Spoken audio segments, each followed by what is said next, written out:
La sala de conferencias era toda de cristal y acero, un hervidero de poder y dinero, salvo por un hombre con un mono gris que pasaba una fregona por la pared del fondo. Se suponía que Daniel Brooks, de 38 años, no debía oír la risa cortante de la directora ejecutiva ni notar el temblor de su mano al firmar el contrato final. Pero sí lo hizo. Y cuando su sonrisa se desvaneció, con los ojos vidriosos durante medio segundo, Daniel vio algo que nadie más vio, algo que podría matarla antes de que terminara la reunión. Antes de empezar, deja un comentario indicando desde donde la ves y no olvides suscribirte para ver más vídeos como este. Comencemos. El aire olía ligeramente a pulimento fresco y café, pero a Daniel le latía el pulso con fuerza por razones que no tenían nada que ver con la pulidora. Llevaba 5 años como conserje en Ayes Industries, tiempo suficiente para saber que directores ejecutivos como Rebecca Ayes no dejaban que nadie interrumpiera sus reuniones. Pero ahora se tambaleaba en su silla, con una mano impecablemente cuidada agarrada al borde de la mesa, con los nudillos pálidos. A su alrededor, una docena de ejecutivos seguían pegados a sus gráficos y diapositivas, sin ver lo que Daniel veía. Su respiración era entrecortada, su piel se ponía pálida bajo el maquillaje impecable. Se quedó paralizado a medio paso. No era solo agotamiento. Ya había visto esa mirada antes, la misma mirada hundida en su difunta esposa antes de desplomarse en la cocina. Su trapeador cayó a un lado al dar 2 pasos hacia adelante. «Señora», dijo en voz baja pero urgente. Las cabezas se giraron, algunas irritadas, otras confundidas. «Tiene que sentarse ahora». Rebecca frunció el ceño como si no pudiera reconocer su rostro. «Estoy bien», murmuró. Pero Daniel ya estaba arrodillado junto a su silla, ignorando los murmullos de los miembros de la junta. «No está bien», dijo con firmeza. «Está a unos 30 segundos de desmayarse». Un hombre con traje azul marino dio un paso al frente. Claramente el director financiero se hinchó de autoridad. «¿Quién te crees que eres?». Interrumpiendo. «Está teniendo un episodio de hipoglucemia». Daniel interrumpió su voz todavía. «Necesito jugo o dulces ahora». Fue la convicción en su tono lo que silenció la sala. Uno de los asistentes se apresuró a tomar un jugo de naranja del carrito de refrigerios. Daniel lo tomó con cuidado, ofreciéndoselo a Rebecca. Sus manos temblaban tanto que tuvo que sujetar el vaso para ella. El primer sorbo pareció herir su orgullo, pero el segundo la hizo cerrar los ojos con alivio. Nadie más en la sala se había movido para ayudarla hasta que él lo hizo. Y cuando dejó el vaso, su mirada permaneció fija en él. No con ira, sino con algo mucho más peligroso para un hombre como él. Curiosidad. Rebecca Ayes se recostó en su silla. Su respiración se estabilizó mientras el azúcar comenzaba a llegar a su sistema. La tensión en la sala cambió, no con preocupación, sino con incomodidad. Los ejecutivos intercambiaban miradas como si no supieran si agradecerle al conserje o acompañarlo a la salida. Daniel se enderezó, recogiendo su trapeador como si nada. No le importaban sus miradas. Hacía tiempo que había aprendido que la gente de traje podía ser la más ciega cuando alguien estaba en apuros. La voz de Rebecca rompió el silencio. «¿Cómo se llama?» «Daniel Brooks, señora», dijo sin mirarla, porque el contacto visual con el director ejecutivo no entraba precisamente en la descripción del puesto de conserje. «Trabaja de noche, ¿verdad?», insistió ella, con la voz más suave. Él dudó. «¿Casi todas las noches?» «Sí, a veces durante el día si me necesitan». Frunció el ceño ligeramente, como si estuviera archivando eso. «¿Y tiene formación médica?» Daniel negó con la cabeza. «No, señora. Mi esposa», se le quebró la voz. «Mi difunta esposa tenía diabetes tipo 1. Conozco las señales». Algo se reflejó en su expresión, algo casi como culpa. Pero antes de que pudiera responder, el director financiero la interrumpió, con irritación reflejada en su tono. «Señorita Ayes, deberíamos reanudar». «No». Su voz era aguda, como un cristal que atravesaba la sala. Nos tomamos un descanso de 15 minutos. Un murmullo de sorpresa recorrió la mesa. Rebecca se volvió hacia Daniel. «Acompáñeme». No era una petición. Salieron al silencioso pasillo, las paredes de cristal revelando el horizonte, brillando contra el sol de la tarde. Daniel se sintió fuera de lugar, sus botas de trabajo chirriando contra el mármol, pero ella no pareció notarlo. «Viste algo que nadie más vio», dijo finalmente. Y no lo dudó. «Eso es raro». Se encogió de hombros. «Solo es prestar atención. La mayoría de la gente está demasiado ocupada hablando como para darse cuenta de los pequeños detalles». Sus labios se curvaron ligeramente. No era una sonrisa plena, pero era lo más parecido que le había visto. «Tal vez, pero probablemente me salvó la vida». Daniel se removió incómodo. Cualquiera habría hecho lo mismo. «No», dijo con voz segura.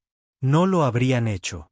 El peso de su mirada lo hizo sentir expuesto, como si pudiera ver las dificultades que intentaba ocultar. Facturas atrasadas, turnos dobles, la niña esperándolo en casa. Y entonces dijo algo que lo pilló completamente desprevenido. «Creo que tenemos que volver a hablar pronto». Daniel no estaba seguro de que lo ponía más nervioso, si que la directora ejecutiva de Hayes Industries acababa de decirle que necesitaban volver a hablar, o que lo hubiera dicho en un tono que no le dejaba margen para declinar cortésmente. «Sí, claro», dijo, con una voz vergonzosamente insegura en el pasillo de techo alto.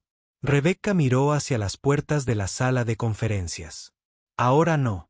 Tengo buitres ahí dentro que creen que su tiempo es más importante que mi salud». Pero lo observó un momento, con una mirada aguda y calculadora. «¿Trabajas mañana por la noche?», preguntó Daniel lentamente. «El mismo turno, de 7 a 3. Bien. Te encontraré». Y así, se fue.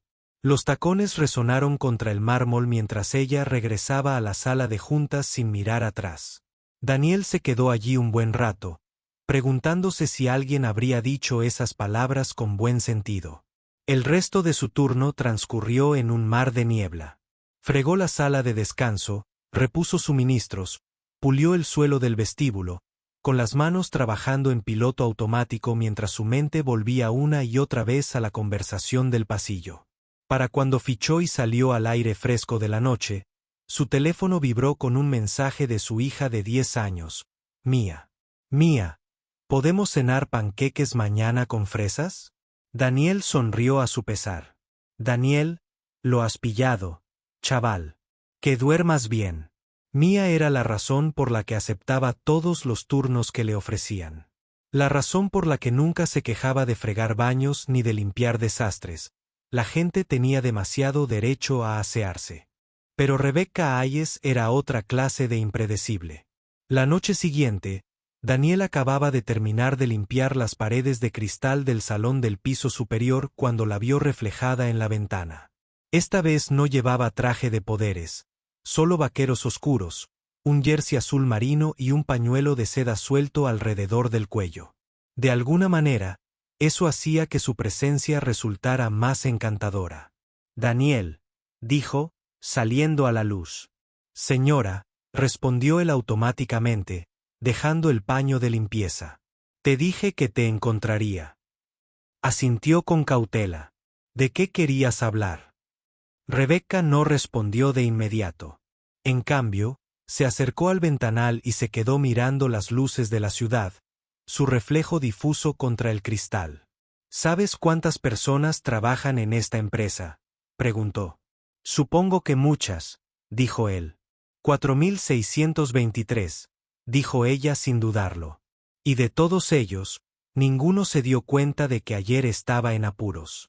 Ni mi asistente, ni mi director financiero, ni siquiera la gente que conozco desde hace 20 años». Se giró para mirarlo. «Excepto tú». Daniel se removió, sintiendo el peso de sus palabras. «No busco una medalla, señora». «Solo me llamo Rebecca», interrumpió. «Y no te ofrezco una medalla». Se acercó, bajando la voz. Te ofrezco un trabajo. Él parpadeó. Ya tengo un trabajo. No como este. Sus ojos se clavaron en los de él. Te quiero en mi equipo personal. Cercanía. Discreta. Alguien que de verdad preste atención al mundo que le rodea. Ya no confío en la gente que se supone que debe cuidar de mí. Daniel dejó escapar un suspiro lento. Con todo respeto. ¿Por qué yo? Soy conserje. Limpio pisos. La expresión de Rebecca no cambió. Me salvaste la vida. Eso importa más que un currículum. No respondió de inmediato. La oferta le pareció surrealista, como meterse en la historia de otra persona, pero sus ojos le dijeron que no estaba jugando. Finalmente, dijo, lo pensaré. Rebecca sonrió levemente, como si lo hubiera esperado. No tardes demasiado. A veces, la ventana para cambiar tu vida es más pequeña de lo que crees. Ella lo dejó allí parado en el salón vacío, con el olor a limpiacristales aún flotando en el aire, preguntándose si el suelo bajo sus pies acababa de cambiar para siempre. Daniel se dijo a sí mismo toda la noche que no iba a aceptar la oferta de Rebecca. No era su mundo. Su mundo era limpiar pisos, arreglar grifos que goteaban cuando el personal de mantenimiento no aparecía y asegurarse de que Mia tuviera dinero para el almuerzo de la escuela. El de Rebecca eran salas de juntas en rascacielos y cenas de etiqueta. Las dos cosas no combinaban. Pero por la mañana, su teléfono vibró con una llamada de un número desconocido. En contra de su mejor juicio, respondió. ¿Ya lo has decidido? Era Rebecca. Nada de hola, nada de charla intrascendente. Daniel se frotó la frente. Honestamente, no sé si soy el hombre adecuado para ti. Eres el hombre adecuado. Ella lo interrumpió. Eres el único que notó que estaba en problemas. Ese es el tipo de persona que quiero cerca. Encuéntrame en mi oficina esta noche, a las 10, después de tu turno habitual. Abrió la boca para discutir, pero ella ya había colgado. Esa noche, después de terminar su turno, Daniel tomó el ascensor privado hasta el piso ejecutivo. El espacio estaba extrañamente silencioso. Las luces de la ciudad proyectaban largas sombras sobre el piso pulido. La puerta de la oficina de Rebecca estaba entreabierta. Una lámpara baja proyectaba un cálido resplandor en el interior. Estaba en su escritorio, no trabajando, sino mirando un archivo. Cuando levantó la vista, su expresión era diferente, cautelosa, casi tensa. Ayer no fui completamente honesta, dijo, haciéndole un gesto para que se sentara. No se trata solo de tener a alguien que se dé cuenta de las cosas. Se trata de confianza. Y ahora mismo, no confío en la gente que me rodea. Daniel se reclinó lentamente. ¿Crees que alguien quiere hacerte daño? Su mirada no vaciló. No creo saberlo. Deslizó el archivo por el escritorio.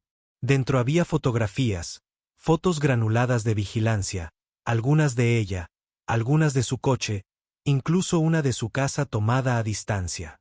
Daniel frunció el ceño. Estas fueron tomadas sin que lo supieras. Sí, dijo ella. Y quienquiera que esté detrás tiene acceso a mi agenda, a mis planes de viaje, a cosas que solo mi círculo íntimo debería saber. La miró atentamente. ¿Y quieres que te cuide las espaldas? Quiero que seas mis ojos cuando no pueda ver, mis oídos cuando no pueda escuchar. Hizo una pausa, su voz más baja ahora. Y necesito a alguien que no tenga miedo de intervenir cuando todos los demás se congelan. Daniel dejó que el peso de sus palabras se asentara. No se trataba de un ascenso. Se trataba de meterse en algo que podría ponerlo en verdadero peligro. Pensó en Mia. Luego pensó en Rebecca ayer, pálida y tambaleándose en su silla mientras todos los demás la ignoraban. Finalmente, asintió una vez. Está bien, lo haré. Los hombros de Rebecca se relajaron ligeramente, pero sus ojos permanecieron fijos en los de él. Bien. Pero entiende, si estás dentro, estás dentro. Y una vez que empecemos, no hay vuelta atrás. Daniel no se inmutó. He estado en peores situaciones. Lo estudió por un momento, luego casi sonrió. Te creo. La primera noche de Daniel empezó antes de que se pusiera el sol. Rebecca insistió en una prueba, acompañándola a una gala benéfica tardía en uno de los hoteles más antiguos de la ciudad. Él no llevaba sus botas de trabajo ni su uniforme de conserje habituales. En su lugar, ella le había preparado un traje negro, a su medida, como si supiera sus medidas antes que él. En cuanto entraron en el vestíbulo con suelo de mármol, Daniel sintió el cambio de ambiente. La gente se fijó en Rebecca, en su paso seguro, en su vestido a medida, en cómo la sala parecía girar hacia ella. Pero también se fijaron en él. Lo miraban como si no perteneciera a ese lugar, como si intentaran identificar quién era y por qué caminaba a su lado. Rebecca susurró mientras se dirigían al salón de baile. Fíjate en la gente, no en las lámparas de araña. Daniel observó a la multitud, captando pequeños detalles. Un hombre en la esquina, con su copa de vino en la mano, sin beber, con la mirada fija en Rebecca más de una vez. Una camarera que se acercaba constantemente a su mesa aunque no era su sección. Estaba cerca del servicio de postres cuando lo vio.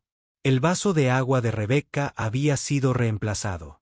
El borde estaba húmedo como si alguien lo hubiera tocado recientemente, y la temperatura de la condensación no coincidía con la de los otros vasos. Sin dudarlo, Daniel apartó el vaso y puso uno nuevo en su lugar. Rebecca frunció el ceño. ¿Qué eres? Créeme, murmuró. Ella no volvió a preguntar. Minutos después, al levantarse de la mesa para un discurso programado, se desató un alboroto a sus espaldas. Un joven camarero, pálido y con los ojos abiertos por el pánico, era arrastrado hacia la cocina por la seguridad del hotel. Rebecca apretó el brazo de Daniel con más fuerza. Lo viste antes que yo. Solo prestando atención, dijo, aunque su voz era más baja, más severa. Pero creo que tienes razón. Alguien se está acercando demasiado. Lo observó un largo instante. Daniel, quienquiera que esté haciendo esto, no se detendrá conmigo. Si sigues así, podrías convertirte en un objetivo también. Daniel pensó en Mía. Pensó en el archivo de fotografías. Luego dijo, ya estoy dentro, Rebecca, y no me voy ahora. Por primera vez esa noche, ella sonrió. No la sonrisa refinada del director ejecutivo, sino algo genuino. Entonces asegurémonos de que ninguno de los dos termine en la sección de obituarios. Y así, supo que, fuera lo que fuese, solo era